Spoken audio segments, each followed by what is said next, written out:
משיחנו ינהיג קהילתנו כולם יוצאים לקראתו לעזיז רבי דאגון ביתו אשרי כל משפחת ביתו כל אחד הוא איתו מקובלת תפילתו לפני אלוקים אשרי משפחת Avec les d'Hachem, il y a tout le monde qui me pose la question, Rabbi David, mais comment ton papa, Rabbi Moshe, il a rencontré sa femme? Tout le monde me pose cette question. Ça, c'est la canne de Rabbi Himpito que j'ai donnée à mon ami Rabbi Moshe pour une semaine. Je dis pas son nom de famille, Rabbi Moshe, à qui je souhaite Mazal Tov. Une bonne bracha. Voilà, la canne de Rabbi Himpito. Tout le monde me pose la question, comment votre papa, parce que tout le monde voit mon père. Mais cette question-là, elle ne se pose pas il y a 40 ans, il y a 50, 60 ans, il y a 80 ans. Mais maintenant que les gens, pour rencontrer quelqu'un, ils se cassent la tête, ils voyagent, ils rencontrent, ils voient des photos. Aujourd'hui, pour rencontrer Thomas Zell, c'est tellement dur. Alors, tout le monde pose la question, comment ton père qui ne sortait pas de la maison, comment il a rencontré sa femme? Ça a commencé lorsque mon père avait 20 ans. Et à cette époque, les gens se marient jeunes. Et Rabbi Himpito, il rentre à la maison, il dit à mon père, ta femme que tu vas marier, elle vient de naître. Mon père dit, papa, Iba, tu te moques de moi? J'ai 20 ans. Eh bien oui, elle vient de naître. Sa mère, elle perdait les enfants. Et j'ai fait une bracha pour que la fille qu'elle avait dans son ventre, qu'elle soit ton mazal à toi. Elle s'appelle Mazal. Donc c'est ton mazal. Donc il faut que tu l'attends. De toute façon, tu as beau être fiancé, ça va pas marcher. Et mon père, la Shalom, tout le temps, lorsqu'il rencontrait quelqu'un, ça marchait pas. Mon père, la Shalom, il a tout fait pendant 16-17 ans. Ça ne marchait pas. Et un jour, mon père, la Shalom, il écrit une lettre à son père. Son père, entre il est mort. Il écrit une lettre, il la met sous le verre de Rabbi Himpito. Il dit, papa, si je rencontre pas mon mazal, je quitte la maison de Rabbi Himpito, je vais à Casablanca, là, tous mes frères habitent. Parce que c'est vrai, je vois que il n'y a rien ne marche. Chaque fois que je suis fiancé avec une fille, elle me lâche. Bon, quelques jours plus tard, il y a un qui s'appelle Hanania. Il vient chez mon père, il dit à mon père, Rabbi Moshe, si cela ne vous dérange pas, il y a une famille qui vient de Marrakech pour des vacances, le mois des Louls, et le père Aaron el-Kislassi, il est mort. Il n'y a que sa femme et ses enfants, ils n'ont pas passé le mois. Si tu peux leur donner la maison de Rabbi Himpito, elle est grande, il y a 3 étages, tu vas leur louer une chambre, le premier étage, ils vont bien te payer. Et mon père, Avah Shalom, il leur a dit, ça c'est cette histoire-là, mon père me la raconte, ma mère me l'a raconté, ma grand-mère me l'a raconté.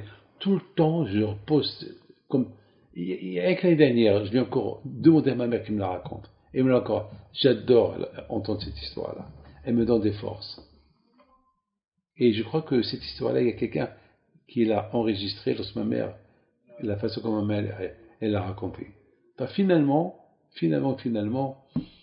mon père l'accepte, ils arrivent, et après un mois, mon père, il monte chez eux, chez la famille El-Kislassi, pour leur présenter le condoléances, et ce jour-là, il devait partir. Il voit une jeune femme, avec un bébé dans ses bras. Et mon père, la Shalom, il a fait monter des biscuits, il dit à cette femme, ça c'est pour ton fils. Il dit, non, c'est pas mon fils, c'est mon frère. Ah bon? Ah, c'est David, mon frère. Ah, et toi, comment tu t'appelles? Eh ben moi, je m'appelle Mazal. Mazal? Il regarde sa mère, ma grand-mère, et ma grand-mère, elle abaisse les yeux. Elle se rappelle qu'il y a 16 ans, Rabbi Himpito lui a dit, si tu veux que cette fille-là vit, c'est la destinée de mon fils Moshe. Ben, elle n'avait pas le choix. Quelques mois plus tard, ils se sont mariés. Voilà le mazal.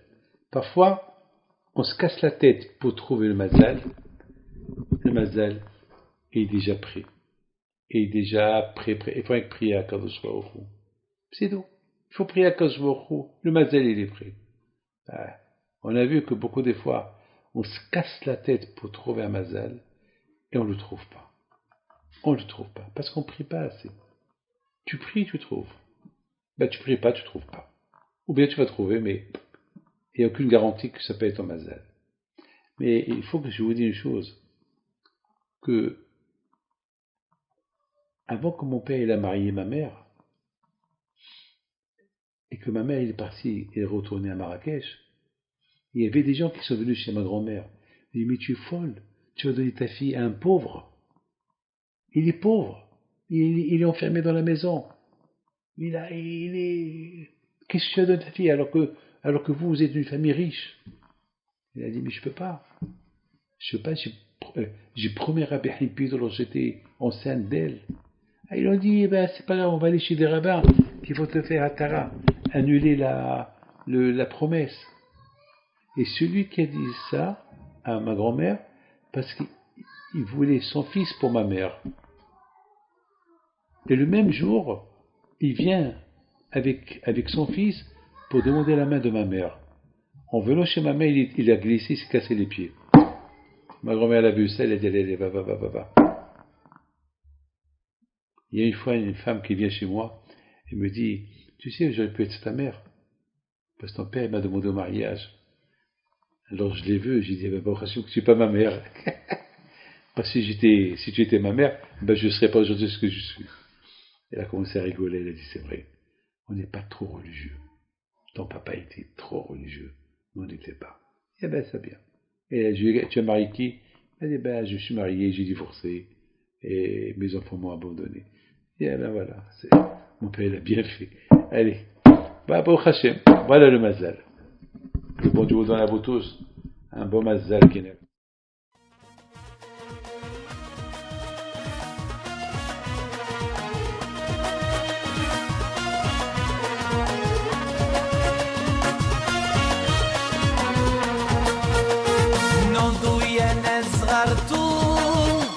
على ربيع حيم بنتو وقف لنا زي